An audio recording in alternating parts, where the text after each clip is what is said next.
أعوذ بالله من الشيطان الرجيم بسم الله الرحمن الرحيم قل اللهم مالك الملك تؤتي الملك من تشاء وتنزع الملك ممن تشاء وتعز من تشاء وتذل من تشاء بيدك الخير إنك على كل شيء قدير تولج الليل في النهار وتولج النهار في الليل وتخرج الحي من الميت وتخرج الميت من الحي وترزق من تشاء بغير حساب لا يتخذ المؤمنون الكافرين أولياء من دون المؤمنين ومن يفعل ذلك فليس من الله في شيء إلا أن تتقوا منهم تقات ويحذركم الله نفسه وإلى الله المصير قل إن تخفوا ما في صدوركم أو تبدوه يعلمه الله ويعلم ما في السماوات وما في الأرض والله على كل شيء قدير. Say, O Allah, Lord of sovereignty, Thou givest sovereignty to whomsoever Thou pleasest, and Thou takest away sovereignty from whomsoever Thou pleasest.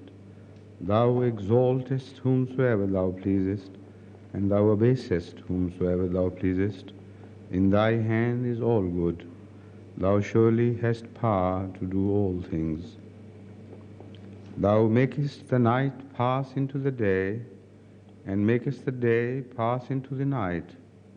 And Thou bringest forth the living from the dead, and bringest forth the dead from the living. And Thou givest to whomsoever Thou pleasest without measure. Let not the believers take disbelievers for friends in preference to believers, and whoever does that has no connection with Allah, except that you guard yourselves fully against them, and Allah cautions you against His punishment, and to Allah is the returning. Say, whether you hide what is in your breasts or reveal it, Allah knows it, and He knows whatever is in the heavens and whatever is in the earth, and Allah has power to do all things.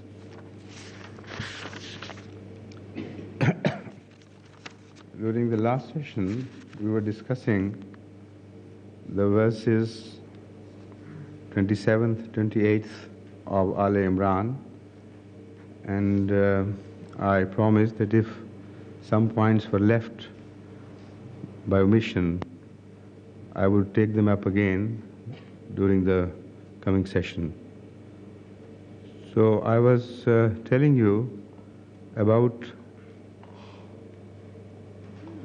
the various opinions regarding the omission of the word shar from the verse 27.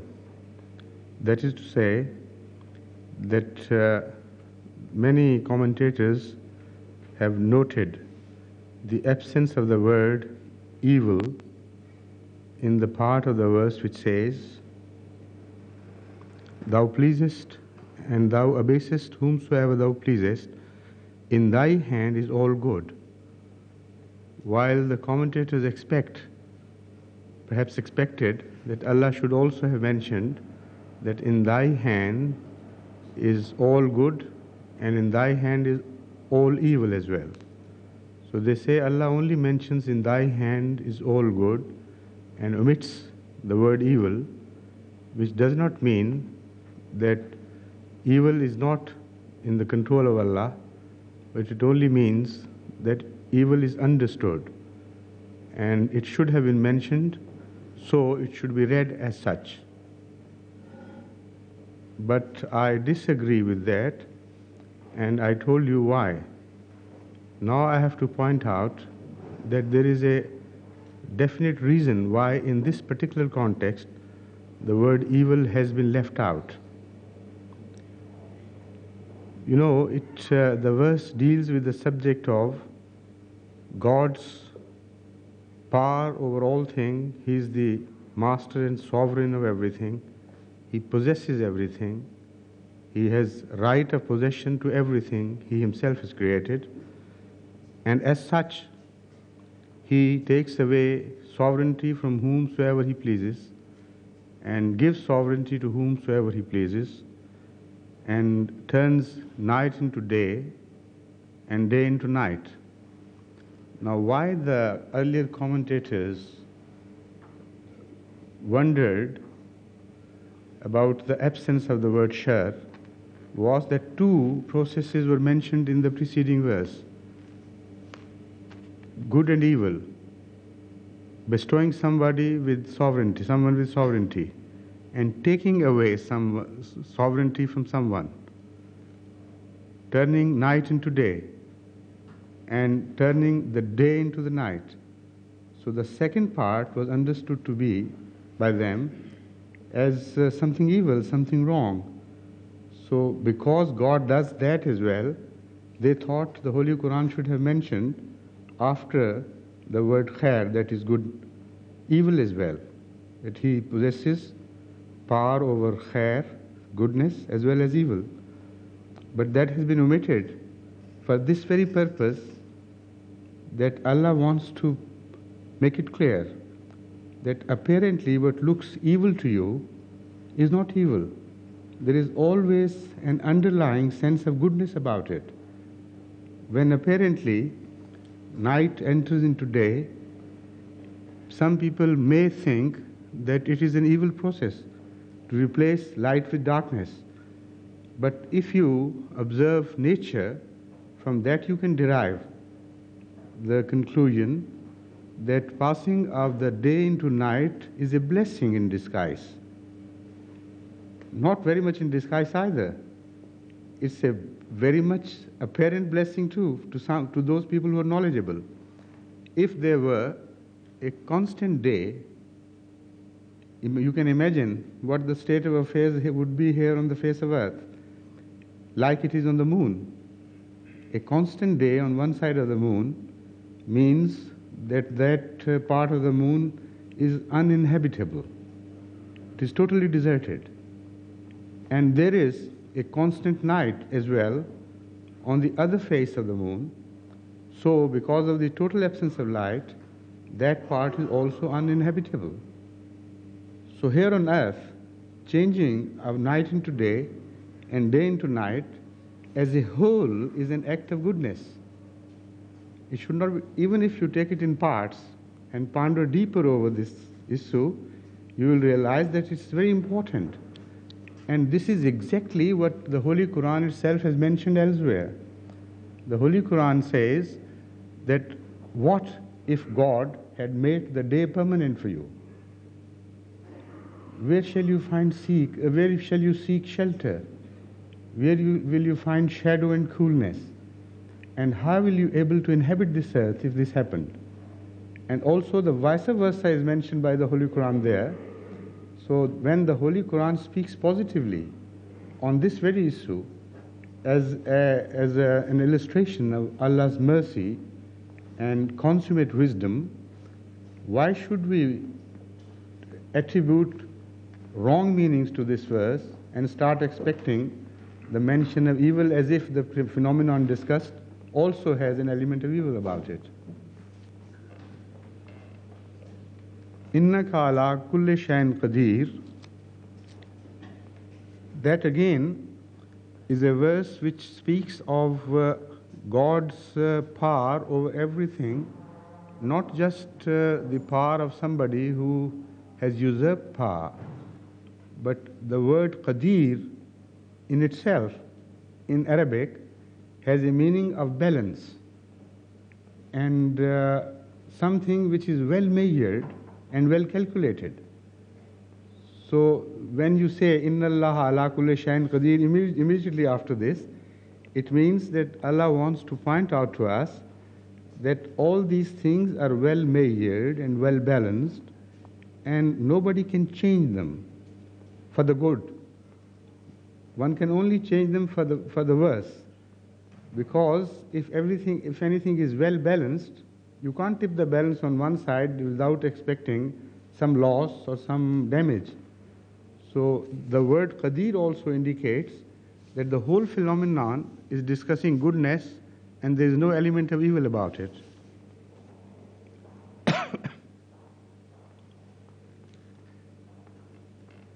The second verse, تُولِجُ اللَّيْلَ فِي النَّهَارِ وَتُولِجُ النَّهَارَ فِي اللَّيْلِ, is in the same context. Already I have spoken about it. But there is one word which needs a little further elucidation, and that is the word mayyit, that is the dead. Thou bringest forth the living from the dead and the dead from the living. Here the dead does not only mean physically dead, but the word dead in this context has been used, and in other contexts as well, has been used in the Holy Quran to cover a wide meaning. Metaphorically, it is also applied, and in the Holy Quran it is used expressly for that. And also the word applies to a state of slumber. The mayyit is described in the Holy Quran as well as elsewhere to be a state of sleeping. So this is why the Holy Prophet of Islam taught us this prayer, that whenever you wake up, you pray to God that, "O God, you have brought us forth from the dead."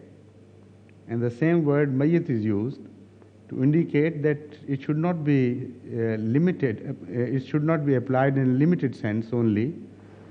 The whole phenomenon which resembles death may also be living partially.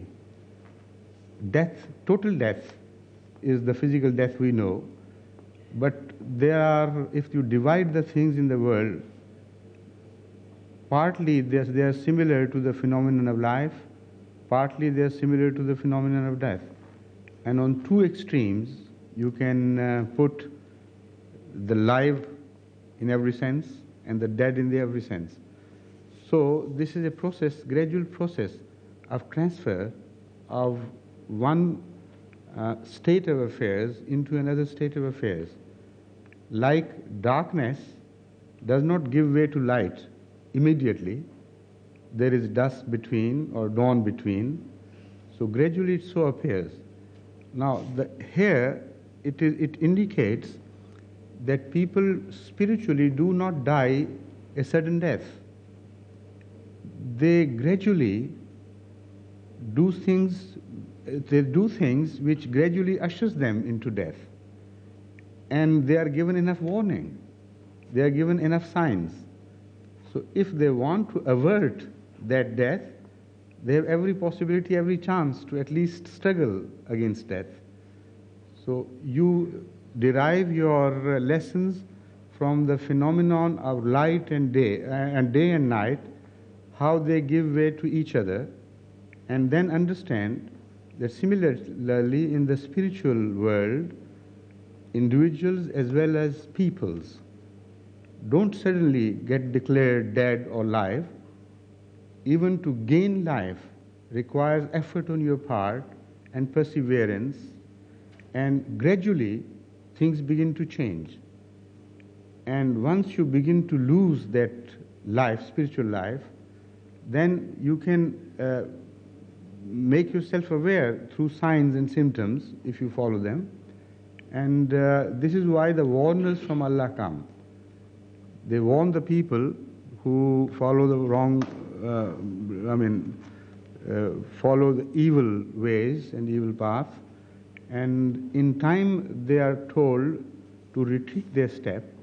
Otherwise, until they will reach a state which is the point of no return.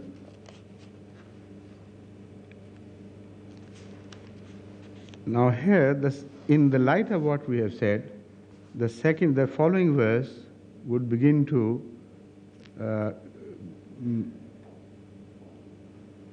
will appear absolutely in context with what is being said. Otherwise, one might have thought that this verse is out of place, as if this subject which is discussed in the following verse had nothing to do with the earlier verse. So now, in the light of what I have said, I repeat the translation of the second verse which follows. That is 29th.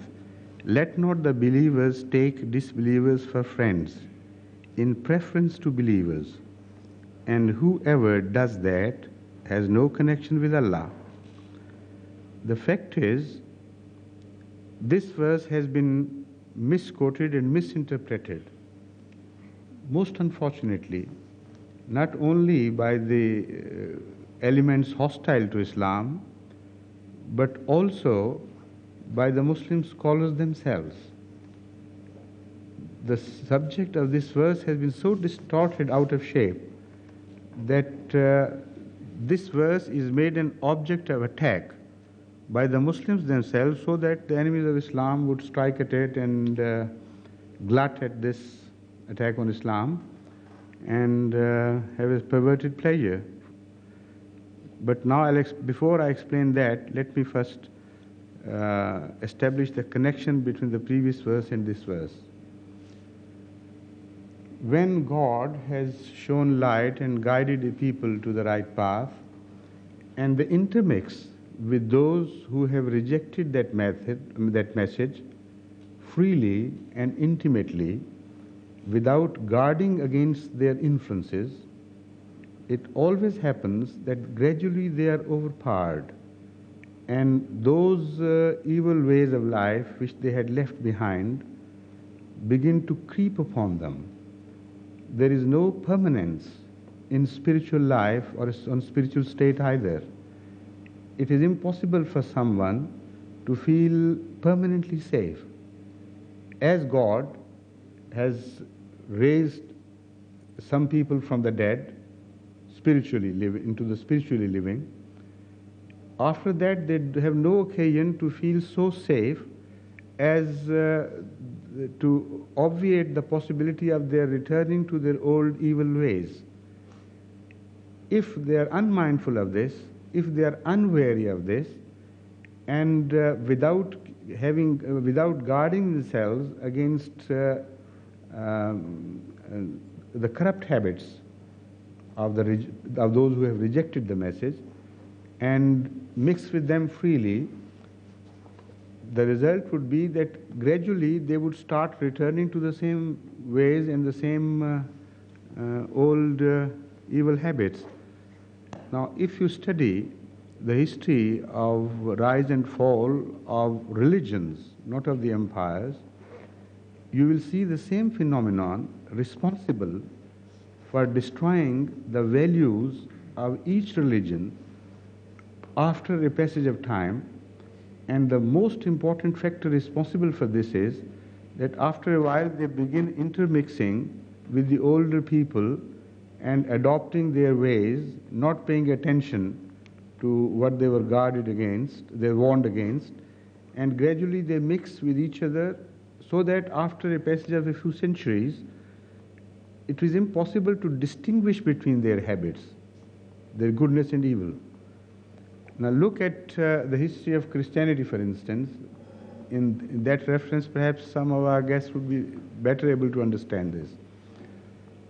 When Jesus Christ, peace be upon him, ushered a new era of light and revolutionary ways which rejected the previous corrupt practices of the Jews of his time, which laid overemphasis on revenge and hard-heartedness, and many such evil habits had crept into them. After a long time after Moses, peace be upon him, then you can find a very distinct difference between the society created by Jesus Christ and the society from which they had emerged. And after they had been well trained by Jesus Christ, peace be upon him, for a long time to come, you could see that they were two different people altogether. Their habits, their ways of life, their attitude to life and their reactions to enemies, etc., were so distinctly apart that anyone could tell a Christian from a Jew. But after a while, after some centuries, they fell back into the same old habits or the same old ways which they had been told to reject. In the name of, say, humanity or social systems, they started intermixing with each other, with the result that today if you want to find a distinct separating line between the Jew and the Christian in the modern civilization, it will be very difficult to establish one sharp marking line that on this side stand the Jews in the Western civilization and on that side stand the Christians. In their reactions to the enemies, for instance, in war and in peace, almost entirely they are now as one people under the sway of a so-called civilization, which is civilization of the West, the Western civilization. And they represent the Western civilization alike. It is impossible for you to discriminate between a Jewish reaction to the enemy and a Christian reaction to the enemy as far as the political reactions and social reactions are concerned. Individually, you may sometimes be able to differentiate between one good Christian and one not bad Jew, but good Jew, who sticks to his ways. He has also deviated from the old corrupt habits and started traveling towards some measure of Christianity. So he is not any longer exactly the Jew of the time of Jesus Christ, peace be upon him. So there you find a new dusk appearing, where the light of the day intermingles with the darkness, and then both of them together are ushered into a long night of almost total darkness. So this is how the light of Allah, which He has revealed, begins to fade away, and after a while there is no discrimination between various peoples. Once I was asked this question by a father of the church, I don't remember his designation, but he was a Christian scholar in Norway. He said, how would you look upon the state of various religions as far as their adherents are concerned, and are you in a position to declare that these people are hellish and those people are heavenly? So I said, when everything has gone again into the melting pot, it's impossible for anyone to pass such a judgment. Number one, it is only for God to know who is hellish and who is heavenly. The verdict is only to be passed by God and by God alone. But as far as the ways are concerned, as far as the scanning of the horizon and reaching a general conclusion is concerned, I find no difference. On the contrary, I find sometimes that religious people who have become a history, who have been abandoned, and after them new religious people came to be born, and new faiths were revealed by God. So historically speaking, they should reveal evil habits much more than those who are fresh in their contact with God. But if you scan the entire world population divided into various religious denominations, this is not what you find. Sometimes it is so difficult to differentiate between the qualities of one adherence of one religion from the adherence of the other, that, as I said, everything has gone back into the melting pot. This is a phenomenon which is being described and we are warned against. And this has been exactly predicted by the holy founder of Islam. Once he said that in the latter days, those who claim to follow me in their ways, in their habits, would become so closely similar to the Jews. He didn't say Christians, because perhaps at that time he found the Christian way of life slightly superior and better than the Jewish way of life. Slightly or more, but I mean, that is why, although they were the nearest to him in order of revelation, he did not mention them. He mentioned the Jews and said the people who would claim to follow me would be so close in their way of life and habits and crimes to the Jews that as it is impossible to distinguish between one shoe from the other. Now when I say that, I'll explain why. In the Oriental style of shoes, there is no right foot or left foot. Both the shoes are made alike. So it is not possible for anybody except the one who wears the shoe and whose feet are not blind. The rest of the people, by observation, cannot tell right from the left. So that is what he used, the illustration he used. And this illustration also is very interesting in the sense that the shoes are the worst part of one's dress. The part which touches the filth much, much more often than anything else. So to find resemblance and to express resemblance in the form of shoes is so apt here, because this is what he wants to point out. You will be similar to them not in good habits, not in the headdress, but in the similarity of shoes, in the filthy habits you have acquired and you will acquire. So when he says that a time would come when there would be no difference in the conduct between the conduct of a Muslim and the conduct of a Jew, how can we as Muslims declare that without any differentiation based on good conduct, Muslims are better and the non-Muslims are bad? So exactly the opposite is being said here to what is ascribed to this verse, unfortunately. This is the point which is being made by the Holy Quran. And the following part makes it further clear by pointing out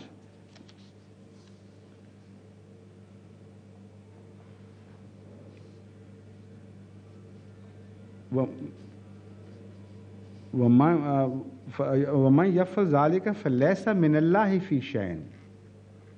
If somebody does that, it doesn't say then he will be harmed or destroyed here directly. It says then he will lose his contact with God. That is to say, he would lose godly habits. He would lose godly conduct. God turned him from evil behavior into a godly behavior.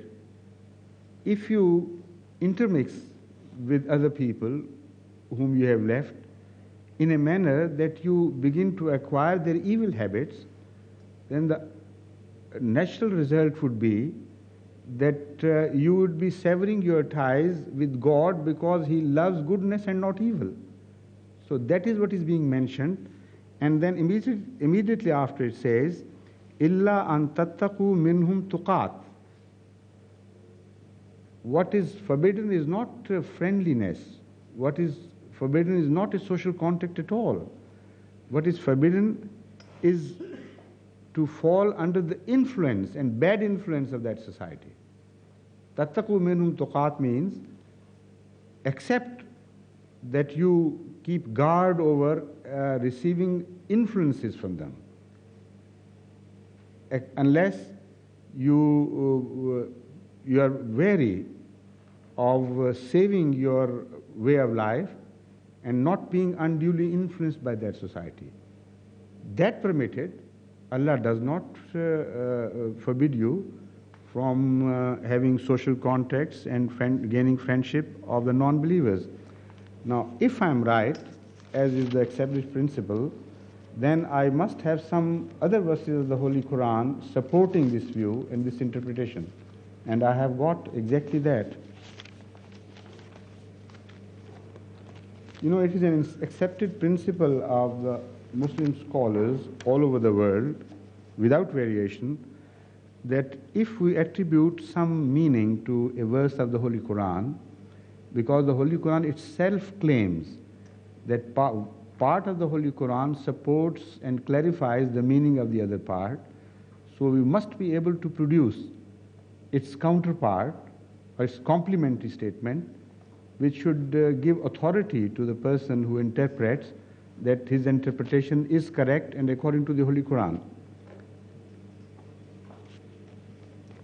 The Holy Quran in Surah Al-Mumtahina, chapter Mumtahina, verse 9 declares, La yanhakumullahu anil lazina lam yuqatilukum fid deen wa lam yukhrijukum min diyarikum an tabarruhum wa tuqsitu ilayhim inna allaha yuhibbul muqsitin innama yanhakumullahu anil lazina qatalukum fid deen wa akhrajukum min diyarikum wa zaharu ala ikhrajikum an tawallahum wa man yatawallahum fa ulaika humuz zalimun.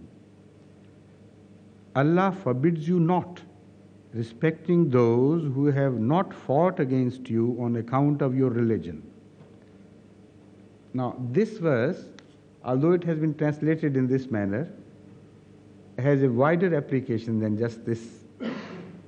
Yanhaakum anil lazina lam yuqatilukum fid deen also means who oppose your faith, not necessarily with the help of sword, who are hostile to your faith and your way of life. Because ad-din is a word which is of a very wide application, and all the Arabic dictionaries give the various meanings of this. Even communism is a deen. Any way of life is a deen. So it doesn't say who fight Islam. It says ad-din, that is to say, and qatala, the word qatala does not mean necessarily fighting with sword. It also means opposition, hostility, attempts to frustrate.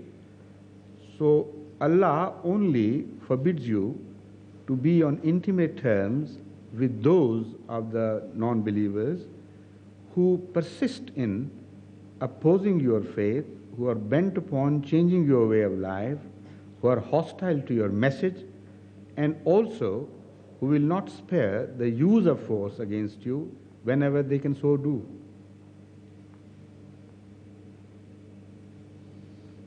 And who have not driven you out from your homes. Here, in the second meaning, we find this verse having been revealed at a time when the Muslims had already been expelled from their homes and turned out of Mecca. So the illustration is given here, like those who have turned you out of your homes.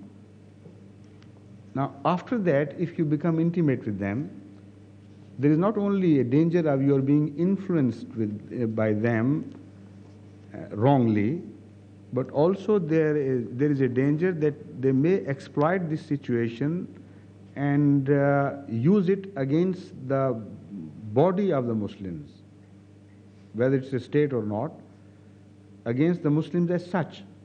Now, because at that time the enemy was at war with the Muslims whom they had expelled earlier from Mecca, and they were so hostile that they would even attack Medina 250 miles north of Mecca.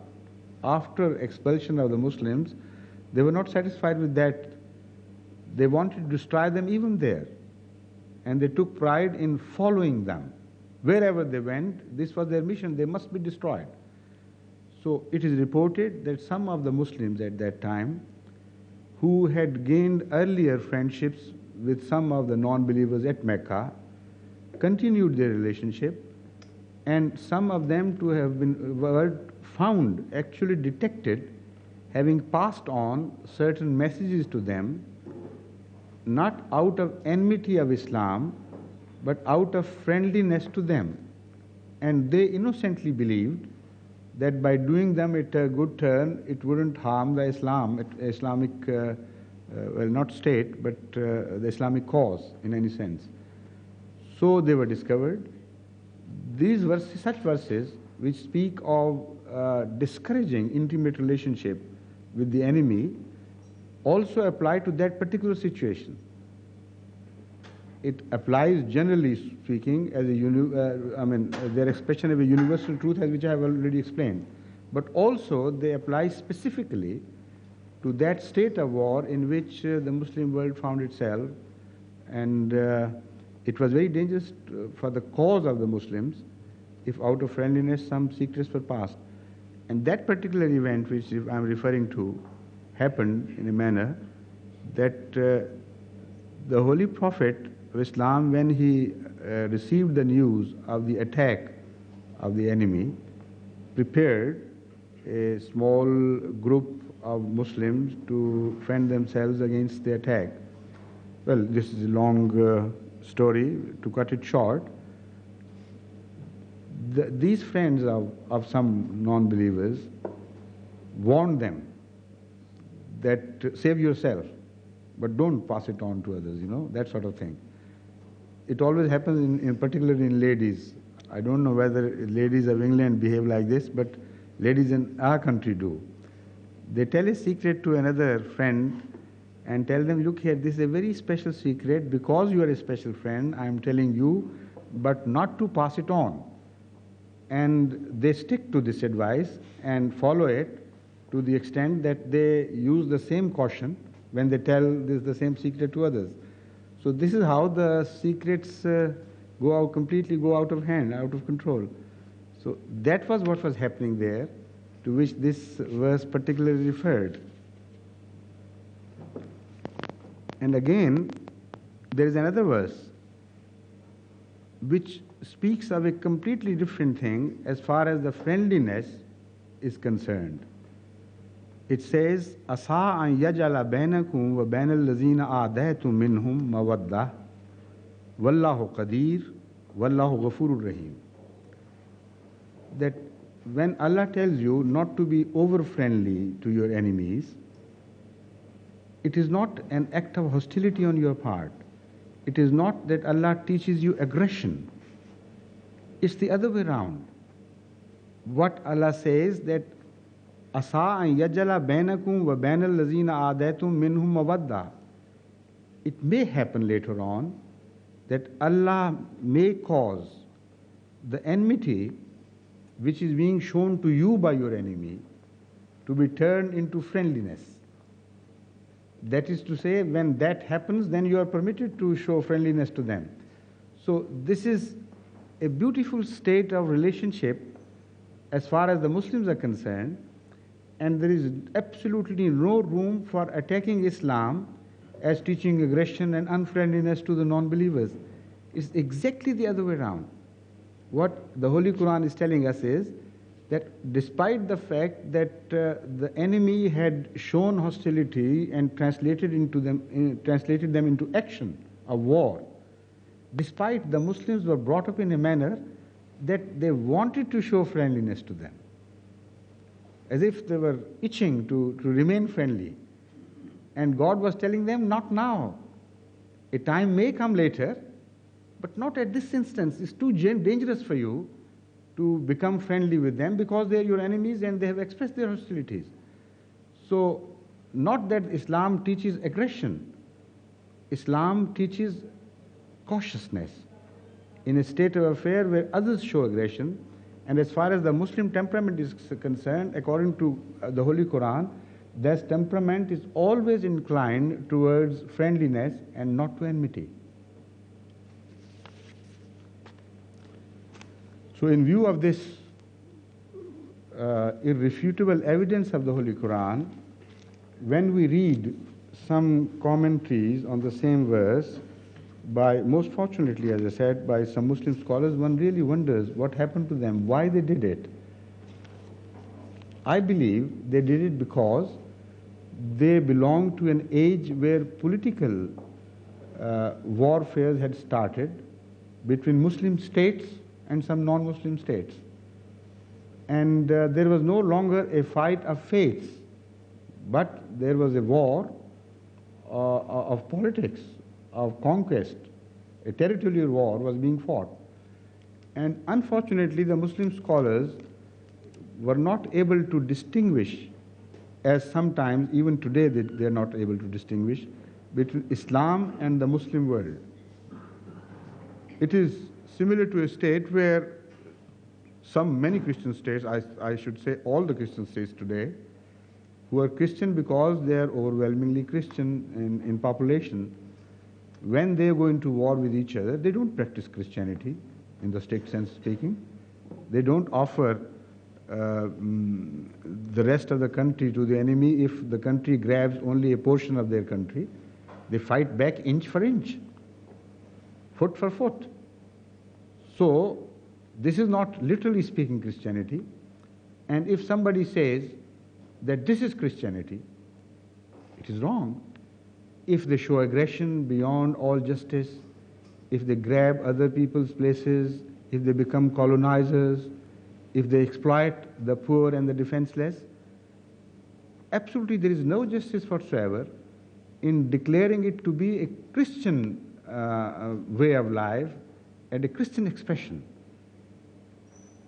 That will be cruelty to Christianity. So, unfortunately, that cruelty is being done without let or hindrance, not only by the non-Muslims, but the Muslims themselves to Islam itself, by confusing a Muslim state's conduct with Islam. And this is what has been responsible for creating so much, bad blood between the Muslim states and the non-Muslim world of today, and creating totally erroneous and corrupt impression about Islam. Because when you look at Khomeini, Imam Khomeini, this is a popular habit of attributing his conduct to Islam. And the Western press does not hesitate at all to call it Islam, militant Islam. These are the names given, books written on this subject. And on television programs, on radio propaganda, wherever you meet such things, the terrorism is Islam. If it emerges from Libya or some other place, Palestine, that is Islam. But when Palestinian state of Israel, perpetrates extreme acts of cruelty against some defenseless people living in camps while they are dying of hunger already, they bombard them. On top of this, you won't find a single word of protest against Judaism. Never. Neither on television nor in the press. So this is the greatest wrong which has been done to Islam for centuries. But what can one complain against the enemies, who are enemies of course, when the Muslim scholars themselves have followed this stray and offered opportunity to the Western scholars to attack Islam on this head. I'll quote a few examples from the Muslim scholars' thinking on this subject.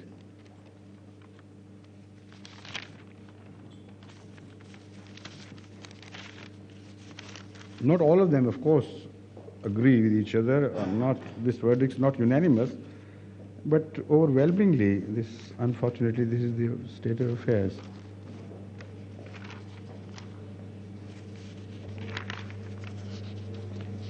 Ibn Abbas has taken the same view.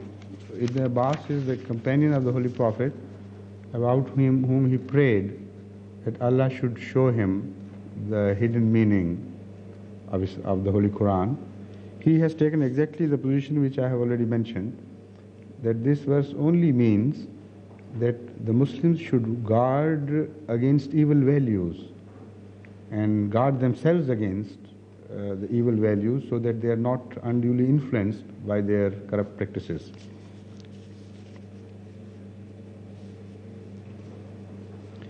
So as far as their expression of kindness and friendliness is concerned, according to Ibn Abbas, that is not what is forbidden.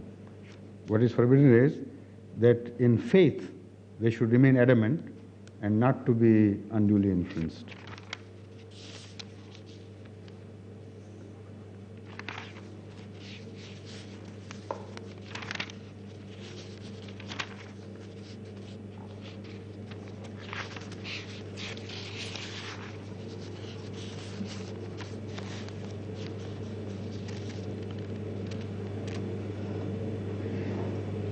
Now, this is, as I said, this verse has been completely distorted by certain older scholars, and they attribute the prohibition of taqiyya to this verse.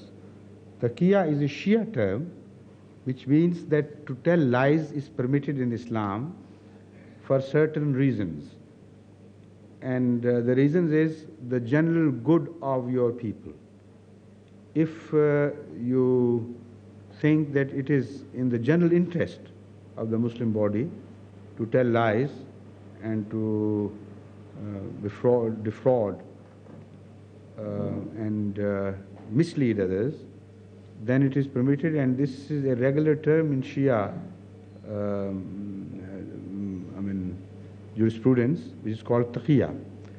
So here many non-Muslim, non-Shia scholars have also taken the same stance.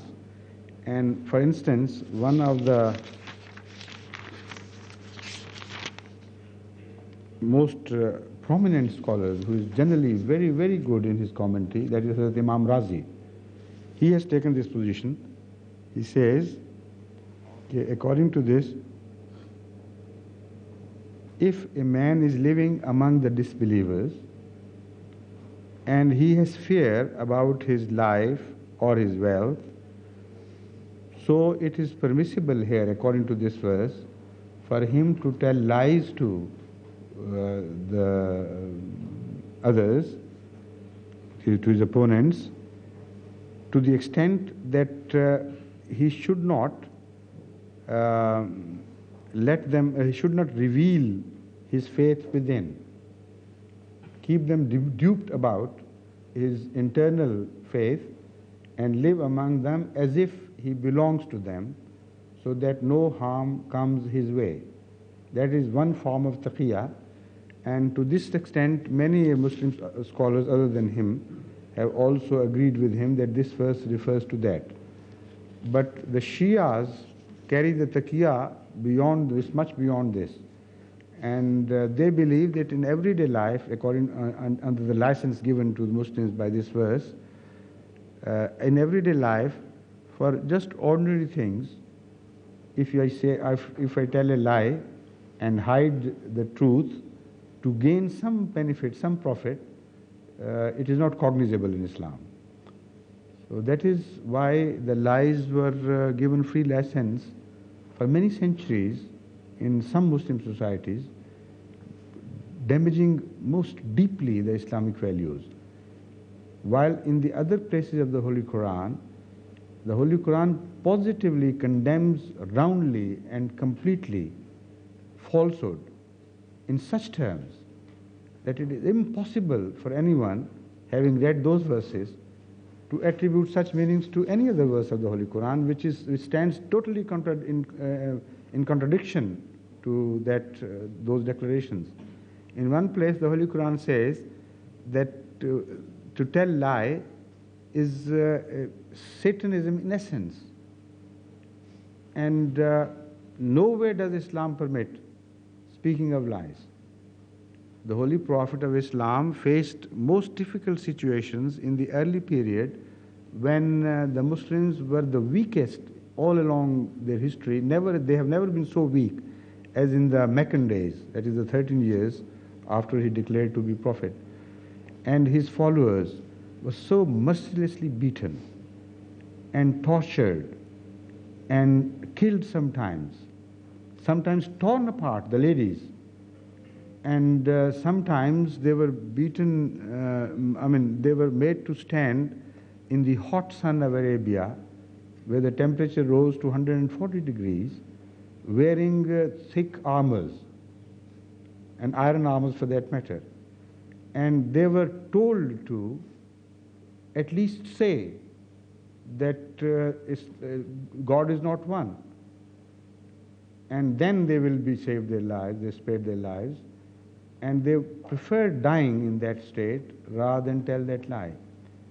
Where was the Holy Prophet of Islam not to tell them that it is permissible in Islam, go ahead and do it? So, to attribute this meaning to this verse is sheer cruelty to Islamic values. For 13 long years, it so happened, and on the authority of all the traditions, I can state that not in a single instance the Holy Prophet of Islam gave permission to any Muslim to hide his faith to save his life.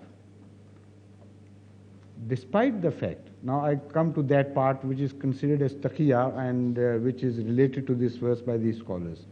Despite the fact that in another verse, the Holy Quran says that if somebody is so weak and the amount of torture is so overwhelming that it is not in his power to resist this any further, and if he says from his mouth something in which he doesn't believe, then Allah will not punish him. That is not for the sake of deceiving others, nowhere. I mean, it's completely a different situation altogether. Keeping in view that all human beings are not at the same level of withstanding hardship.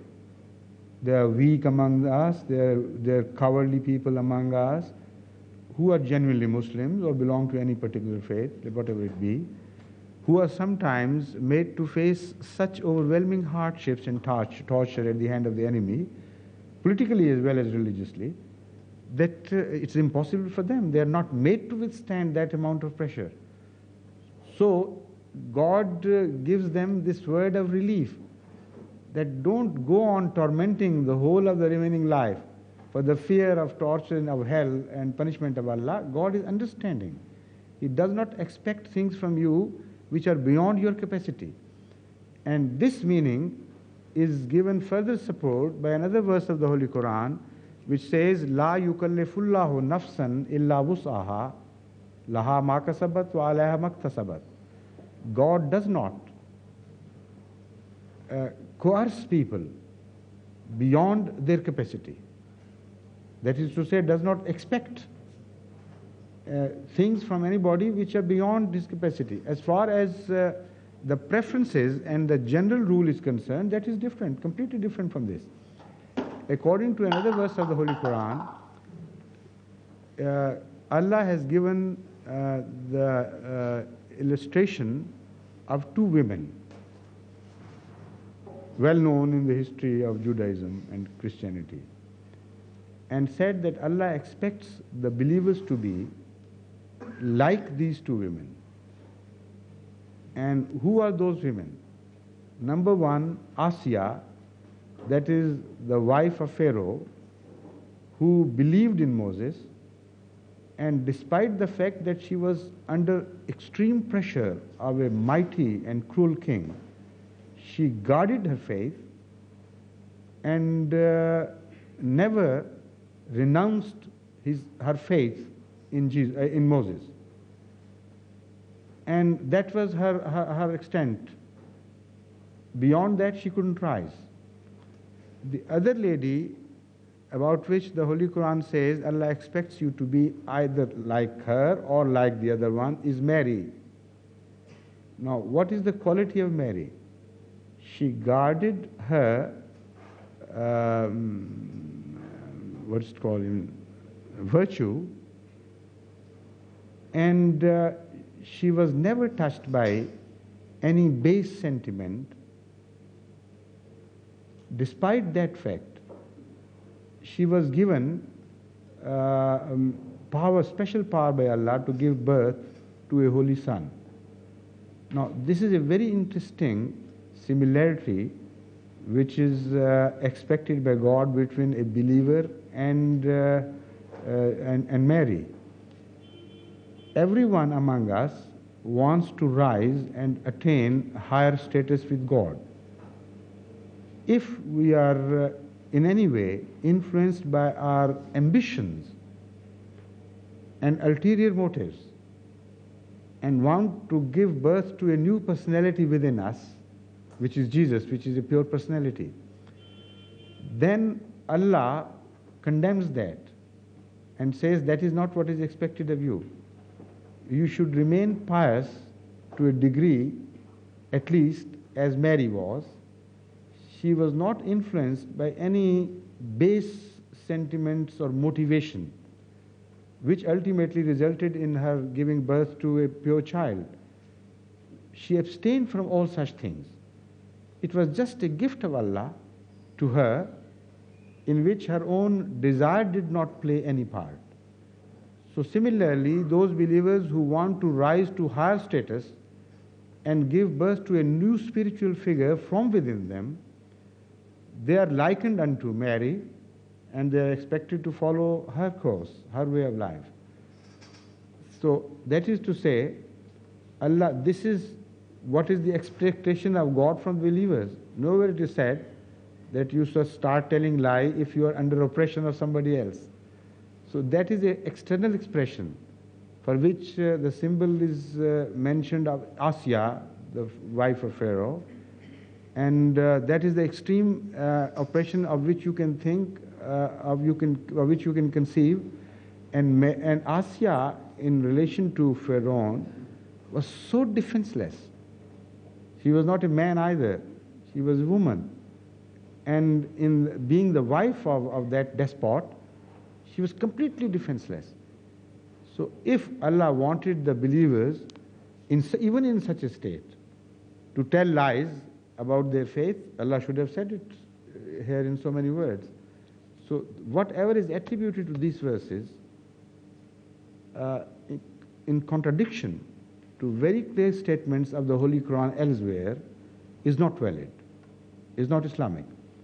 But as I told you, a great opportunity is provided to the non-Muslim scholars, and they have not lost that opportunity to avail. For instance, I think it is Mr. Reverend Very again, who has taken special note of this situation. I brought an excerpt from his criticism on this head, but I can't find it anywhere. I must have misplaced it. I'm sorry. Perhaps it is, here it is. No.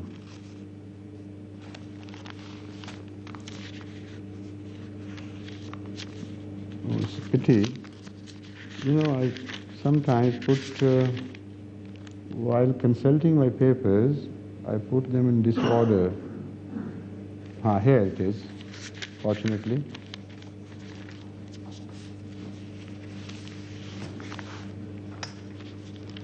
Unfortunately, I attached it to a different verse where it did not belong.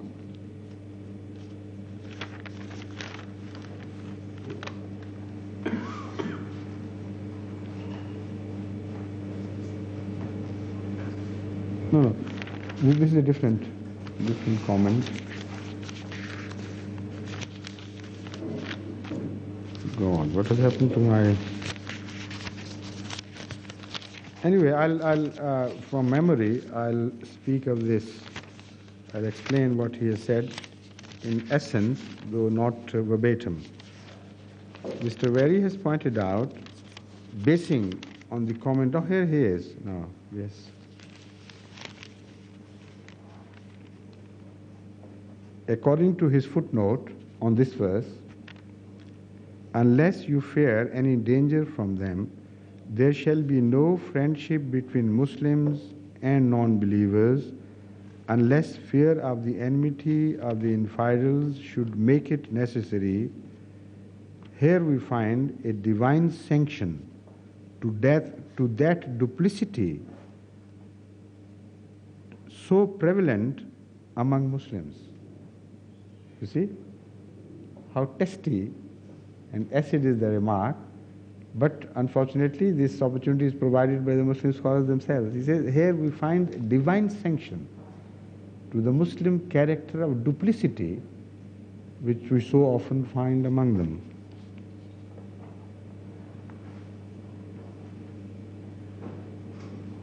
Again he goes on,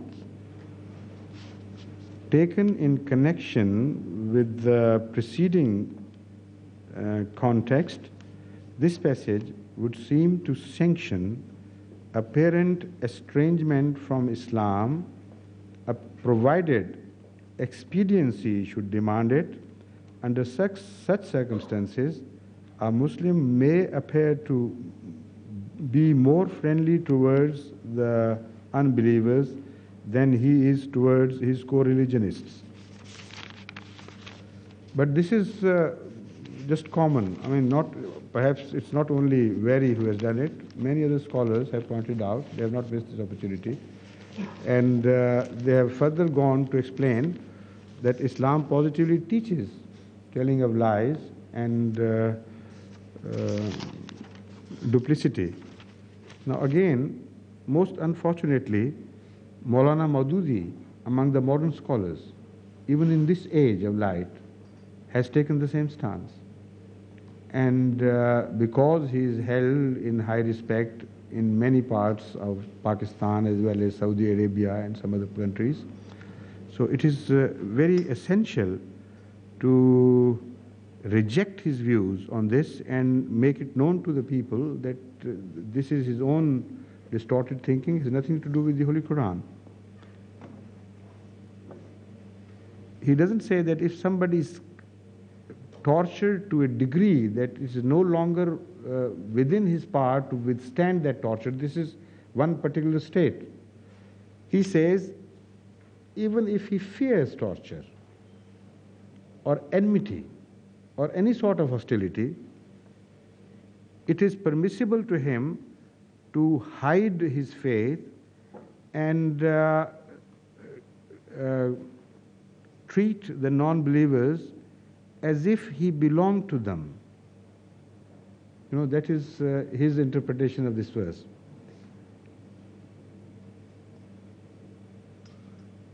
Again, he turns to his own Jamaat, that is Maududi, which is called Islami Jamaat, and says, अगर कुफार के साथ बदरजा मजबूरी तखिया करना पड़े तो बस इस हद तक कि इस्लाम के मिशन और इस्लामी जमात के मफाद और किसी मुसलमान की जान माल को नुकसान पहुँचाए बगैर अपनी जान और माल का तहफ़्फ़ुज़ कर लो.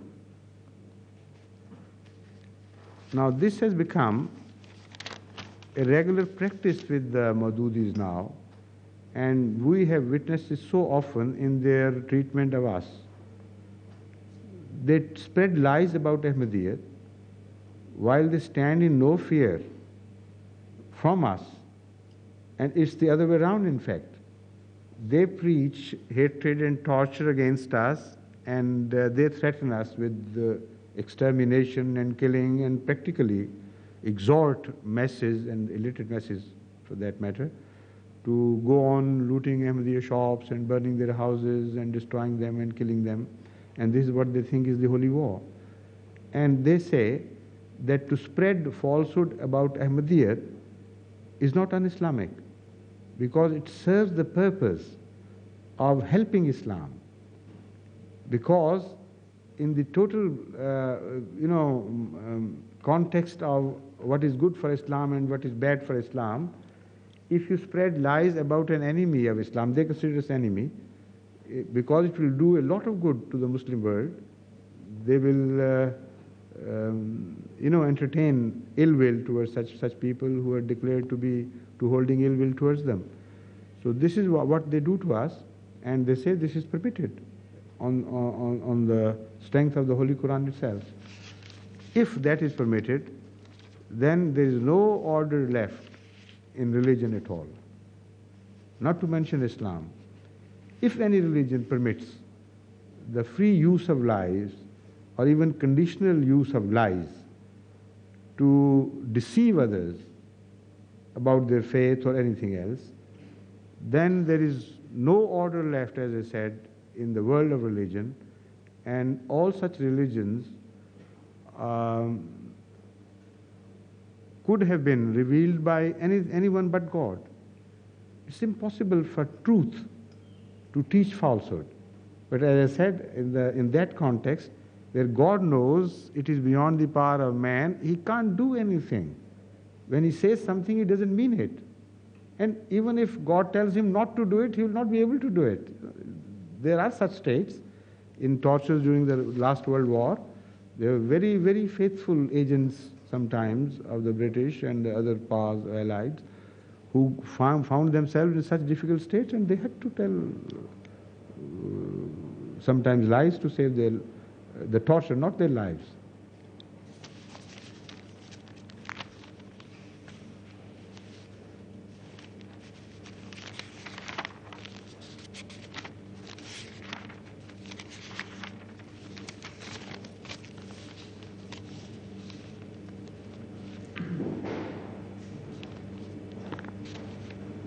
Now, again, as on the authority of the tradition, it is said that this verse, "La yattakhizil mu'minun al-kafirina awliya," was revealed particularly regarding Abdullah bin Ubay bin Sulul. He was a person who was charged with hatred, not only against Islam, but against the founder of Islam, and he left no opportunity unutilized to debase him and publicly condemn him, while he himself was so weak that any time the Holy Prophet of Islam wanted him to be wiped out and destroyed and demolished, his own son was ready to do that, who had become a Muslim and a faithful Muslim for that matter. Once, while they were returning from a battle, he insulted the Holy Prophet of Islam, in such a manner that it was no longer tolerable for any Muslim. And some people approached the Holy Prophet of Islam to give them permission to kill him. When his son heard of this, what his father had expressed about the words he had used against the Holy Prophet of Islam, he approached him himself and said that he does not deserve to live anymore. He has crossed all limits. But if you permit someone else to kill him, then I may nourish some grudge against him later on and say that he killed my father. And thereby I'll destroy my faith, because he will not be doing it for his own sake, he will be doing it for a just cause when he is permitted to do that. So if you ever consider that possibility, then tell me to kill my father. That was the extent of his faith, and it was also, apparently, it seems to be impossible for his son to seek permission to kill, but the way he'd explained, that was quite understandable. So this was the man in particular about which the tradition tells us that he and his followers were mentioned in this verse. Some people, despite that express and explicit hostility made by them towards Islam and the founder of Islam, were friendly to him and his party. And this God did not like, and said, if you remain friendly and to such people, then you are bound to be influenced by them. Then there is absolutely no connection between you and God. If somebody is insulting your father, you can't tolerate it. You can't be friendly with the enemies of your father and mother. How can you remain friendly with someone who is insulting your spiritual father and so on? So that is the spirit conveyed in this. And according to those who have quoted this tradition, this situation has nothing to do with lies or truth, nothing. That's completely out of context to this.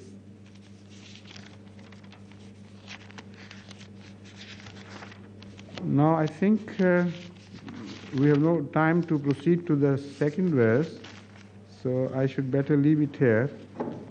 Let me find out if there is any other thing of importance which I must tell you.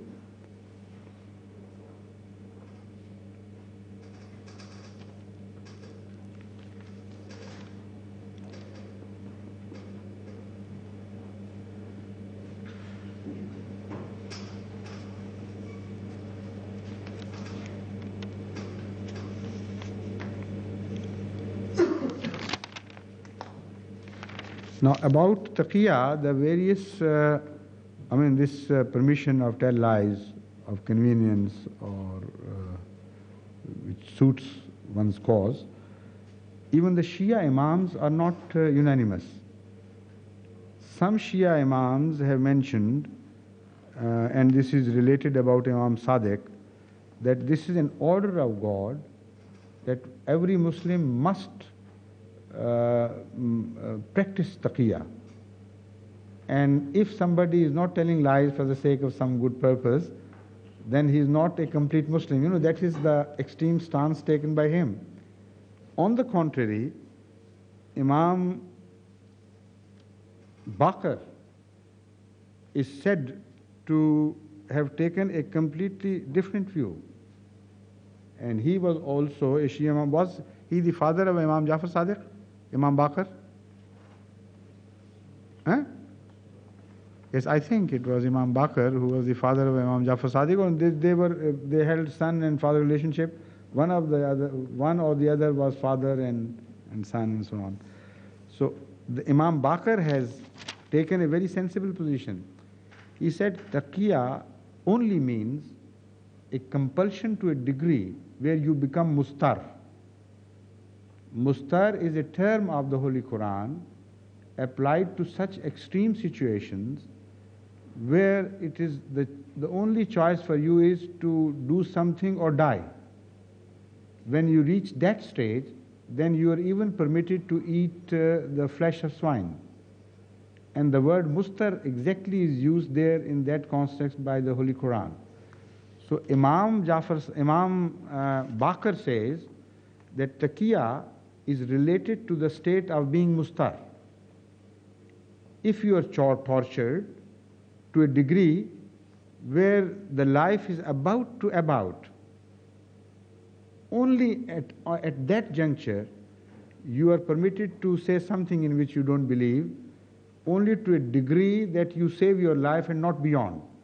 That is also a condition applied to the state of mustar, and on this every other scholar is agreed, that where the word mustar is used in the Holy Quran with reference to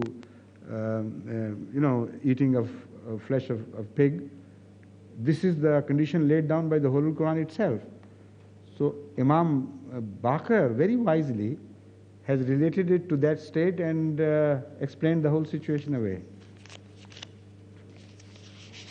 And this is Tafsir Safi again, a tafsir that is a commentary written by Shia scholars, and it is held in very high repute by the Shias. They can't, poo-poo it away by telling that it's just a Sunni tradition which you are following. The scholar is a very renowned scholar of Shias, and the book is a very weighty book. So we must agree that even the Shia scholars are not agreed on this extreme position which is taken generally by the other Shias today.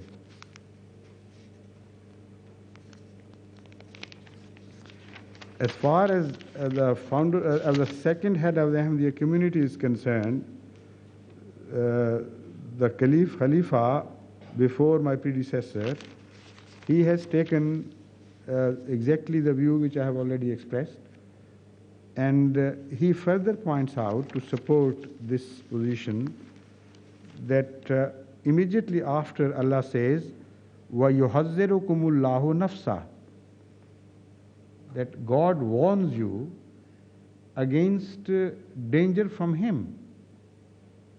So you should strike a balance. There is a danger you are facing from the enemy, but that is not the only danger. If you renounce Islam, remember that also you are going to meet God, and who is going to bring you to book. And you have to appear on the day of reckoning. So how could this part of the verse follow if God was permitting people to tell lies without any fear or without any consideration whatsoever? So here again, it is mentioned that this decision is going to be very critical and very delicately balanced. If you ultimately decide to say something which is not truth, keep in view that God is more powerful and His stern in reckoning, much more stern in reckoning than any enemy on earth could be. So in view of that, even if keeping that in view you can't withstand the pressure anymore, then of course God can forgive you, but not before that. This very interesting argument was for the first time produced by the late second Caliph of Ahmadiyyat. And no other scholar ever thought of this very interesting way of interpreting this verse.